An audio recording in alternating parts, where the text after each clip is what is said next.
You mean President Bush's decision to bail them out, which President Obama continued that. Which, yeah, right. Okay, but let's let's take a look. Revise history here, Wolf. No, I've covered all this. Let's go back to Clinton, President Clinton, President Bush, and President Obama. Let's put pictures of all three of them up on the screen. And they all basically, when it comes to the economy, seem to have pretty much a consistent posture, but correct me if I'm wrong. No, I think you are wrong. President Clinton presided over the deregulation that started this whole He was mess. there with Phil Gramm at that signing ceremony when he deregulated so much of the banking industry. I was there as well. And what do you think President Clinton thinks about that now? He probably thinks it's a mistake. Yeah, I think so. And, you know, I think he's a big enough guy to admit that, too. President Bush, well, we know what he thinks. Was in the New Yorker this week, the story where he said to Ben Bernanke and to Henry Paulson, hey, boys, so one of these days you got to tell me exactly what happened here. Right. Okay, now President Obama, he's inherited a catastrophe that he did not create. How's he handled it? And, well, I think the jury's out on that.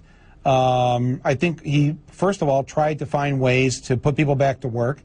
The unemployment rate continues to go up, which, of course, then the Dow Jones goes up. Dow Jones goes up whenever the unemployment rate goes up because Wall Street likes it when people lose their jobs. It's better for the bottom line of companies when they don't have to pay people and then get the remaining people to work twice as hard. But, you know, listen, I trust President Obama, where his heart is at, who he is as a person, and we're going to have to wait and see. I mean, I don't know much more to say about that. He's been president for 8 months. If you take a look at the men and women who he's put in place to run this economy of ours, you know, he's asked Ben Bernanke, now the Federal Reserve Chairman, to stay on. Timothy Geithner, who used to run the Federal Reserve in New York, he's the Treasury Secretary. Larry Summers. What do you think of his top economic team? He's like my dad. You know, like when I made a mess when I was a kid, he'd always make me clean it up. And so he's brought in the people who helped create the mess, Geithner, Summers, Rubin. He's brought them in to his administration, and he said, okay, boys, you created this, now you've got to clean it up. It's the same thing banks do. You know, banks hire bank robbers, or, you know, reform bank robbers to come in and advise them on how to avoid being robbed. And I'm hoping that President Obama has brought these individuals in to advise him how to fix the very system that they helped to wreck. Because Bob Rubin, the former Treasury Secretary, the former CEO of Goldman Sachs, he was an advisor during the campaign, but he hasn't been brought in to the government. He's been on the outside. That's correct.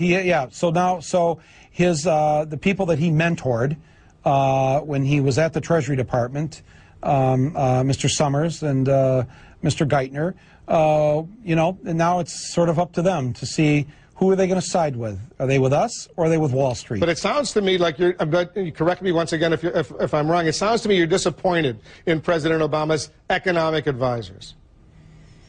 Oh, disappointed? Why do you use such mild language, Wolf? Well, tell us how you feel. Tell us how you really feel, Michael. Well, listen, I mean, you've got the foxes in charge of the hen house right now. That's what it looks like to me. So, but President Obama's in charge, and myself and tens of millions of people are counting on him to do the right thing.